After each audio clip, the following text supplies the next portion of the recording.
அல்லேலூயா. ஆண்டவர் நமக்கு தந்திருக்கிற அந்த வார்த்தையை நாம் வேதத்திலிருந்து வாசிப்போம். ஆதியாகமம் 6ஆம் அதிகாரம் 9ஆம் வசனம். நோவாவின் வம்ச வரலாறு. நோவா தன் காலத்தில் இருந்தவர்களுக்குள்ளே நீதிமானும் உத்தமனுமாயிருந்தான். நோவா தேவனோடே சஞ்சரித்து கொண்டிருந்தான். ஹல்லேலூயா. கர்த்தர் இந்த 21ஆம் நூற்றாண்டில் உங்களெல்லாம் ஒரு நோவாவாக பார்க்கிறார்.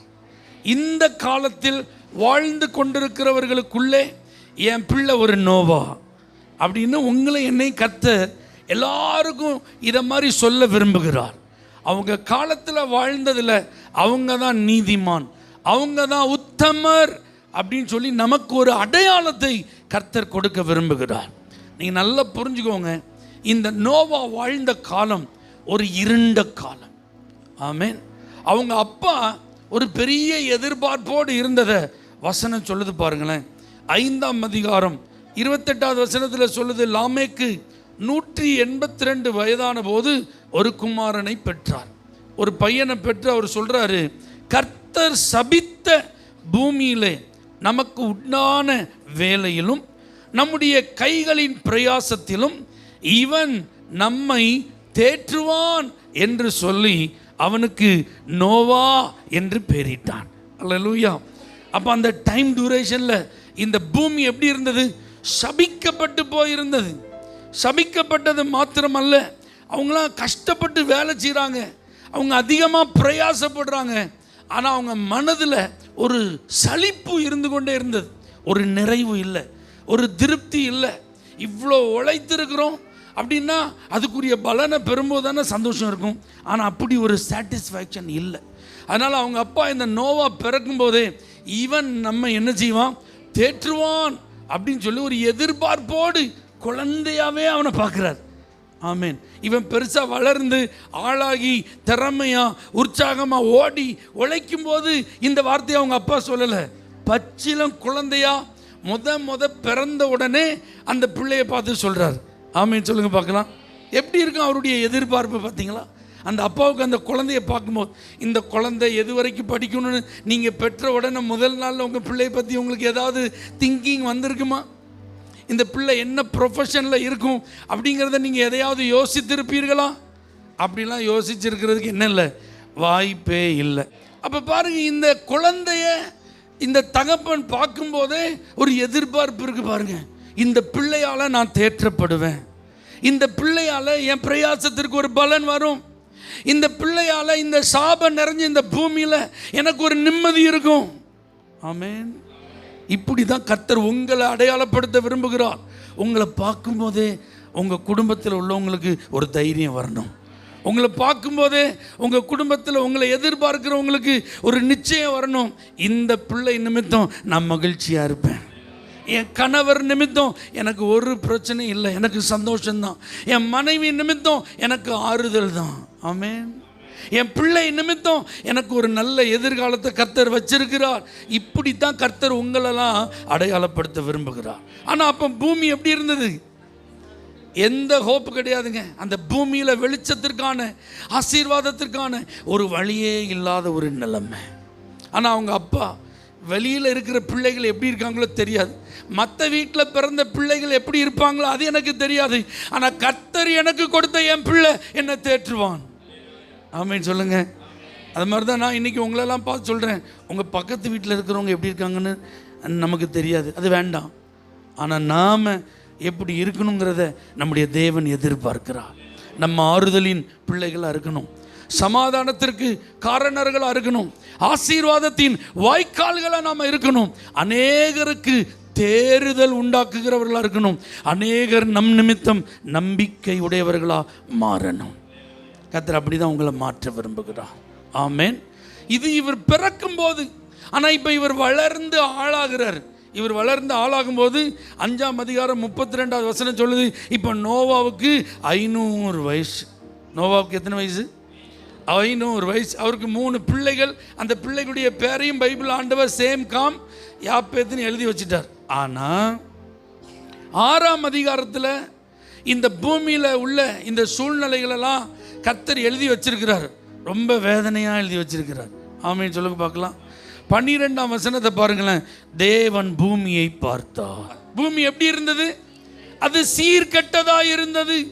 மாம்சமான யாவரும் பூமியின் மேல் தங்கள் வழியை கெடுத்து கொண்டிருந்தார்கள். ஆனால் 500 வயது நோவா அப்படி கெடுத்து கொண்டவனா இல்லை. 500 வயது நோவாவின் வாழ்க்கை சீர்கெட்டதா இல்லை, அது சீர் பொருந்தினதா இருந்தது. அல்லேலூயா. எல்லாரும் கெட்டு போயிருந்தாங்க, எல்லாரும் வழி விலகி போயிருந்தாங்க, தேவனை தேடாதவர்களா இருந்தார்கள், தேவனோடு பழகாமல் நடக்காமல் இருந்தாங்க. ஆனால் இந்த நோவாவோ தேவனோடு சஞ்சரித்து கொண்டிருந்தான். அல்லேலூயா. அவன் நீதிமானாய் வாழ்ந்து கொண்டிருந்தான், அவன் உத்தமனாய் வாழ்ந்து கொண்டிருந்தான். நீங்கள் கொஞ்சம் அந்த அட்மாஸ்பியரை கொஞ்சம் திங்க் பண்ணி பாருங்க. ஆண்டவரே பூமியை பார்த்தார் ஒரு காலத்தில். ஆதியிலே தேவன் வானத்தையும் பூமியையும் சிருஷ்டித்தார். 2வது வசனம் சொல்லுது பூமியானது ஒழுங்கின்மையும், அதனால தான் அதை ரீக்ரியேட் பண்ணார். மறுபடி கர்த்தர் பூமியை சீரமைத்தார். மனிதனுக்கு உகந்ததாய் பூமியை அழகாக மாற்றி அவனுக்கு வாழ்க்கைக்காக அனுபவத்திற்காக கர்த்தர் கொடுத்தார். இப்போ ஆண்டவர் படைத்து அழகா மனுஷன் கையில் கொடுத்தா இப்போ இந்த பூமியவே மனுஷன் என்ன செஞ்சிட்டான்? கெடுத்துட்டான், சீர்கெட்டதா மாத்திட்டான். இப்போ ஆண்டவர் இந்த பூமியை பார்க்குறாரு, அது எல்லாம் எப்படி இருக்கு? ரொம்ப மோசமான நிலையில் இருக்கு. 11வது வசனத்தை நீங்க பாருங்க. பூமியானது தேவனுக்கு முன்பாக சீர்கெட்டதா இருந்தது, பூமி கொடுமையினால் நிறைந்திருந்தது. அல்லேலூயா. மனிதர்களுக்குள்ள மட்டும் மோசமான நிலையில இல்லை, தேவனுக்கு முன்பதாகவும் எப்படிதான் இருந்துச்சான்? அது சீர்கெட்டதா இருந்தது, பூமி கொடுமையினால் நிறைந்தது. ஆனால் இப்போ பூமியை பார்த்த தேவன், பூமியில் உள்ள மனிதர்களை பார்த்த தேவன் 7ஆம் அதிகாரம் 1 வசனத்தில் நோவாவை பார்த்து ஒரு கமெண்ட் கொடுக்கிறார் பாருங்க. கர்த்தர் நோவாவை நோக்கி, நீயும் உன் வீட்டார் அனைவரும் பேழைக்குள் பிரவேசியுங்கள், இந்த சந்ததியில் உன்னை எனக்கு முன்பாக நீதிமானாக கண்டேன். ஒரு அல்லேலூயா சொல்லுங்க பார்க்கலாம். உங்களெல்லாம் கர்த்தர் எப்படி பார்க்குறாரு? ஆனால் உங்கள் கூட இருக்கிறவங்களாம் எப்படி இருக்காங்க? எப்படி இருக்காங்க? எல்லாம் சீர்கெட்டு போயிருக்கிறாங்க. எல்லாரும் தங்களுடைய வழிகளை கெடுத்து கொண்டவர்களாக இருக்கிறாங்க. ஒருத்தரும் நல்ல எண்ணமுடையவர்கள் இல்லை. அதனால தான் பைபிளில் ஆண்டவர் சொல்கிறாரு 5வது வசனத்தில், மனுஷனுடைய அக்கிரமம் பூமியில் பெருகினது என்றும் அவன் இருதயத்தின் நினைவுகளின் தோற்றமெல்லாம் நித்தமும் பொல்லாததே என்றும் கர்த்தர் கண்டு தாம் பூமியிலே மனுஷனை உண்டாக்கினதற்காக கர்த்தர் மனஸ்தாபப்பட்டார். அது அவர் இருதயத்திற்கு விசனமாயிருந்தது. அல்லேலூயா. முதல்ல மனுஷனை படைத்ததை பார்த்து கர்த்தர் சந்தோஷப்பட்டார்.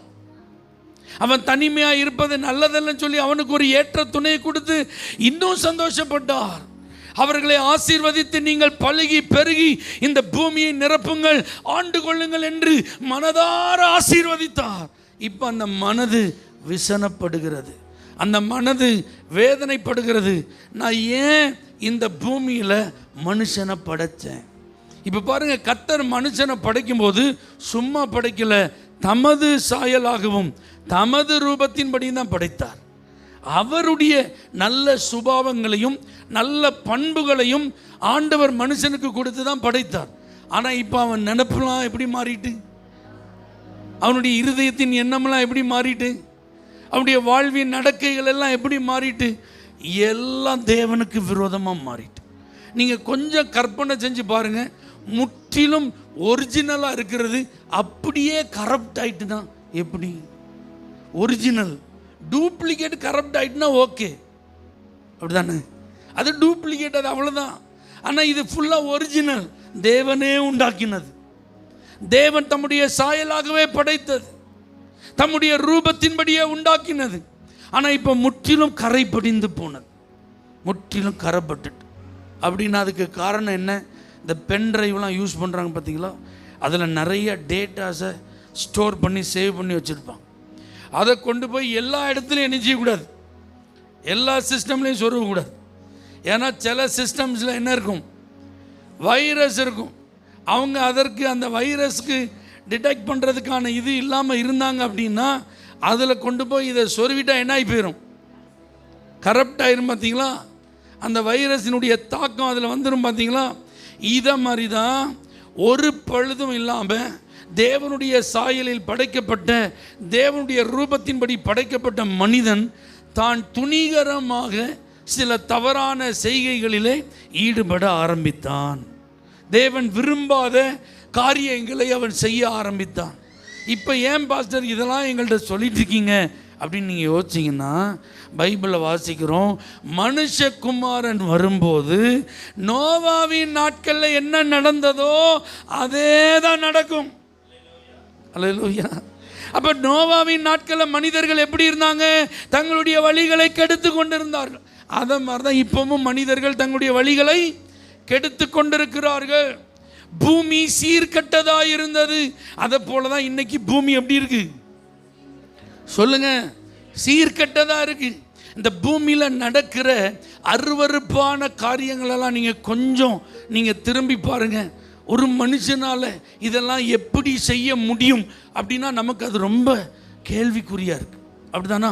சமீபத்தில் ஒரு செய்தியை நம்ம கேள்விப்பட்டோம். 13 வயது நிரம்பிய ஒரு சின்ன பிள்ளைய ஒரு ஆட்டோ டிரைவர் அவர் கடத்தி சென்று ஒரு 3 நாளுக்குள்ள சுமார் 30-40 பேர் அந்த பிள்ளையை சீரழிச்சிருக்காங்க, பாழாக்கியிருக்காங்க. வயசத்தின அந்த குழந்தைக்கு 13 வயது. ஆனால் அந்த தவறான அந்த பாவ காரியத்தில் ஈடுபட்டவர்களுடைய வயது, அவர்களுடைய காரியத்தெல்லாம் யோசிச்சு பாருங்க. மிருகத்தனமான மனிதர்கள், கொஞ்சம் கூட மனதில் ஈவு இரக்கம் இல்லாமல் துன்மார்க்கமாக செயல்பட்டவர்கள். அப்போ அதெல்லாம் அவர்களால் எப்படி செய்ய முடிந்தது அப்படின்னா நமக்கு இன்னைக்கு யோசிக்க முடியல. அல்லேலூயா. அப்போ இந்த செய்தியை நான் பார்க்கும்போது நான் நினச்சி பார்க்க, என் பிள்ளைய அந்த இடத்துல வச்சு நான் பார்க்குறேன், இப்படி தானே அந்த பிள்ளை இருந்திருப்பா. ஆனால் அந்த 13 வயது அந்த சின்ன பிள்ளைய இப்படி சீரழிப்பதற்கு மனிதர்களுடைய மனதில் அப்படி கொடூரமான எண்ணங்கள் வந்தது அப்படின்னா பூமி சீர்கெட்டதாக இருக்கிறது. அவனுடைய நினைவுகள், அவனுடைய இருதயத்தின் எண்ணங்கள் அது தேவனுக்கு விரோதமாகவே இருக்கிறது. அல்லேலூயா. போன வாரம் ஒரு செய்தி, படிக்கிற மாணவர்கள், 17 வயது நிரம்பின மாணவர்கள் போதையில் அவர்களுக்குள் ஏற்பட்ட வாக்குவாதத்தில் ஒரு நபருடைய தலையை துண்டித்து உடலை அதை கல்லில் கட்டி கிணத்துக்குள்ளே தூக்கி எறிஞ்சி தென்காசி கடைநல்லூர் பஸ்ஸில் தலையோடு ட்ராவல் பண்ணியிருக்காங்க, பையில் வச்சு. குற்றாலத்தில் வந்து ரூம் எடுத்து தங்கி நடு ராத்திரியில் கொண்டு போய் தலையை ஒரு இடத்துல என்ன செஞ்சுருக்கான், புதைச்சிருக்கான். பையனுங்க, படிக்கிற பையங்க, வீட்டில் தன்னுடைய பெற்றோர்கள் என்ன செஞ்சுருப்பாங்க, என் பிள்ளை என்ன செஞ்சிட்டு இருக்கு, அங்கே தங்கி படிச்சுட்டு இருக்கிறாங்க. ஆனால் பிள்ளை இப்போ இங்கே என்ன வேலை செஞ்சிட்டு இருக்கு யோசிச்சு பாருங்க. 17 வயது நிரம்பின நபர்கள் 3 பேர் சேர்ந்து ஒரு நபருடைய தலையை துண்டித்து தைரியமாக பஸ்ஸில் என்ன செஞ்சுருக்கான், கொண்டு போயிருக்கான் பாருங்க. இதெல்லாம் எங்கேயோ நடந்ததில்லை, நம்முடைய மாவட்டத்தில் தான் நடக்கிறது. அப்போ இன்னைக்கு கர்த்தர் இந்த பூமியை பார்க்கிறார். இந்த பூமி சீர்கெட்டதாக இருக்கிறது. மனிதர்கள் தங்களுடைய வழிகளை கெடுத்து கொண்டிருக்கிறார்கள். பொல்லாததா இருக்கு இந்த பூமியில். அவர்களுடைய அக்கிரமம் அன்னைக்கே பாருங்க ரொம்ப மோசமான நிலையில் இருந்தது. அதனுடைய முடிவு என்ன? கர்த்தர் இந்த பூமியை அழிக்கணும்னு முடிவு பண்ணார். இந்த மனிதர்களை நான் என்ன செய்ய போறேன், அழிக்க போறேன்னு முடிவு பண்ணார். அதனால விசுவாச பிள்ளைகளே, நீங்க நம்பினாலும் நம்பாவிட்டாலும் நாம் வாழ்ந்து கொண்டிருக்கிற இந்த பூமி அழிவுக்கு ஆயத்தமாகி கொண்டிருக்கிறது. கண்டிப்பா நாம பார்க்கிற இந்த வானம், இந்த பூமி வெந்து உருகி போகும். கர்த்தர் இதெல்லாம் நிச்சயமா ஒரு நாள் அழித்து ஒரு புதிய வானத்தை, ஒரு புதிய பூமியை அவர் உருவாக்க போகிறார். அல்லேலூயா. அப்போ அந்த அழிவில் நாம் என்ன செஞ்சிடக்கூடாது, அழிஞ்சிடக்கூடாது. நோவா அவனுடைய குடும்பம் பாதுகாக்கப்பட்டது போல நாமும் பாதுகாக்கப்பட வேண்டும், நம்முடைய குடும்பம் பாதுகாக்கப்பட வேண்டும். அல்லேலூயா. நான் மாத்திரம் அல்ல, நானும் என் மனைவியும் என் பிள்ளைகளும் என் மருமக்கள்மார்களும், அவங்களுக்கு பிள்ளைகள் இருந்தா அவர்களும் எல்லாரும் பாதுகாக்கப்பட வேண்டும். வரக்கூடிய அழிவிலிருந்து நாம் தப்ப வேண்டும். அதற்கு தான் கர்த்தர் பேழையாகிய இயேசுவினிடத்தில் வாருங்கள் என்று நம்மை அழைத்திருக்கிறார். பேழையாகிய சபையினிடத்தில் சேருங்கள் என்று நம்மை அழைத்திருக்கிறார். அல்லேலூயா. அப்போ பாருங்கள், இன்னைக்கு நீங்கள் கொஞ்சம் மற்றவங்களெல்லாம் பார்த்தீங்கன்னா இடறிடுவீங்க.